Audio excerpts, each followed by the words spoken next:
Nouvelle lune en Sagittaire. J'ai envie de vous demander comment vous vous sentez, c'est quoi les ressentis que vous avez.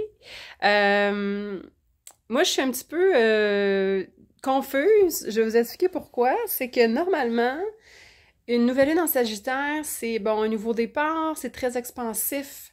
Le Sagittaire, c'est beaucoup d'optimisme, beaucoup moi, je vais dire foi et confiance en même temps, beaucoup de foi en la vie, beaucoup de confiance en ses capacités, tout simplement en la vie également. Une idée en fait de beaucoup d'expansion, de beaucoup de nouveaux horizons, nouvelles possibilités. C'est très très expansif et nouvelle lune en même temps, c'est comme un nouveau départ. On amorce un nouveau mode de fonctionnement. Et là, je suis comme je le sens pas à l'intérieur de moi. C'est plus introspectif. Ben, j'ai compris pourquoi. C'est qu'il y a plusieurs planètes qui sont en rétrograde. Euh, Mercure est en rétrograde. Jupiter est en rétrograde. Jupiter, qui est la planète de l'expansion, de la chance, des opportunités, qui est très en affinité avec le Sagittaire, et est en rétroaction en rétrograde. Uranus, la planète des rebondissements, des mises à jour qu'on peut faire, des actions au niveau créatif aussi, euh, est en rétrograde. Mars va l'être aussi maintenant en rétrograde à partir de cette semaine. La seule planète qui est directe, c'est Saturne. Neptune qui va le devenir, mais il y a beaucoup, beaucoup d'énergie d'introspection. Donc, c'est une expansion intérieure que j'ai envie de dire. Euh, Prenez-le comme une... Donc, c'est à peu près une quinzaine de jours avant que Mercure revienne direct. Euh, donc, c'est ça. Puis j'ai refait la vidéo plusieurs fois. J'essayais pas comment prendre comment en fait amener à parler de l'angle en fait l'angle à utiliser pour parler de la nouvelle lune, ben c'est exactement ça. C'est une énergie qui est très expansive mais de l'intérieur. Donc c'est normalement le Sagittaire est très normalement c'est un signe de feu, mais une lune en Sagittaire va avoir tendance à être dans l'exagération, l'exacerbation, tout ça. Et là, je la sens très, très, très intérieure. Donc, beaucoup de spiritualité, beaucoup de quête de sens. C'est une énergie qui est pas trop émotive, que j'ai envie de dire. C'est juste une énergie qui est là, qui est stable, mais qui est pas comme, ouf, expansif comme on a l'habitude de voir. C'est plus à l'intérieur. Euh, donc, profitez-en pour le Sagittaire. Ben, c'est une invitation dans sa lumière à justement aller revoir certaines croyances qui peuvent nous limiter et aller prendre de l'expansion justement à l'intérieur de nous.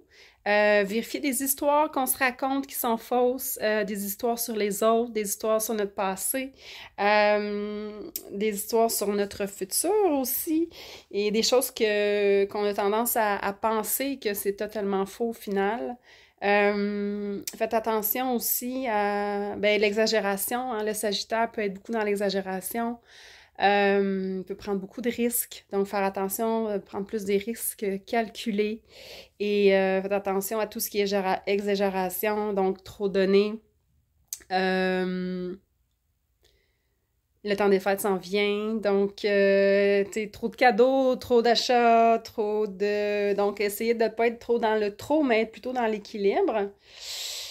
Euh, la Lune va être au 9e degré du Sagittaire, donc je vous invite, si vous connaissez votre carte du ciel, à aller voir ben, où ça se manifeste pour vous, donc quelle maison, quelle sphère de votre vie est activée. Qu'est-ce que j'ai envie de dire aussi? Donc, c'est une énergie d'expansion, mais d'une expansion intérieure. Donc, c'est particulier comme énergie. Je ne sais pas si vous le sentez. Peut-être que vous sentez que vous avez envie, mais que, ouf, il y a quelque chose en même temps qui fait comme ça me tente pas. Ben, écoutez ça, je vous dis. Allez pas pousser plus loin. Faites pas des choses qui ça vous tente pas, en temps normal que vous feriez. Je sais pas, là, moi je dis euh, planifier un voyage ou ben, planifier, oui, parce que quand concrètement, vous le faites pas. Donc, peut-être plus mijoter des choses que faire des choses. Ben, c'est ça, écoutez ça. Donc, moi, mon feeling en ce moment, j'aurais juste le goût d'écouter des films toute la journée. Donc, c'est une expansion qui est plus intérieure. Mais je mijote des idées pour mes projets et tout, ça c'est sûr. Revoir un nouveau mode de fonctionnement, ça je l'ai dit, c'est toujours un peu l'énergie de la nouvelle lune. À partir du 15 décembre, ça risque de débloquer. Il va y avoir une pleine lune. La pleine lune, je pense qu'elle est en Capricorne. Non. La pleine lune va être en... C'est quoi la dernière pleine lune qu'on avait? Taureau. Donc c'est Gémeaux, c'est vrai. Désolée, là, j'ai eu une absence, mais c'est ça. La prochaine pleine lune est en Gémeaux. Donc ça risque de bouger plus. Oui, je le vois, là, je le visualise. Effectivement, ça risque de plus bouger. Donc là, c'est une quinzaine de jours qui est plus relax. On va faire attention à l'impatience aussi parce que Mars va être en rétrograde cette semaine. Donc, Mars qui ne peut pas agir souvent peut faire preuve d'impatience. Donc, introspection, spiritualité, patience, résilience pendant cette quinzaine de jours-là. Et en ce moment, ça peut plus toucher ceux qui ont beaucoup de Gémeaux en eux, ceux qui ont beaucoup de Sagittaire, ceux qui ont beaucoup de Poissons et beaucoup de Vierges. Donc, ça peut être il peut y avoir de l'éparpillement, il peut y avoir des sentiments qu'on veut prendre l'expansion, mais que, oups, on est un peu restreint. Fait que, respirons. Profitons de notre famille, si vous avez des enfants, votre conjoint, profitez d'écouter peut-être la télévision, relaxer, lire, prendre un bain. C'est ça, c'est une énergie qui est tu sais, j'aurais pensé qu'elle aurait été expansive, intense, mais non, elle est plus timide, donc c'est un Sagittaire timide, c'est pas très, donc c'est ce que je ressens. Dites-moi vos commentaires, et c'est pas mal ça que je voulais vous mentionner. J'ai fait le tour. Je vous souhaite une belle journée. Prenez soin de vous et à bientôt. Bye!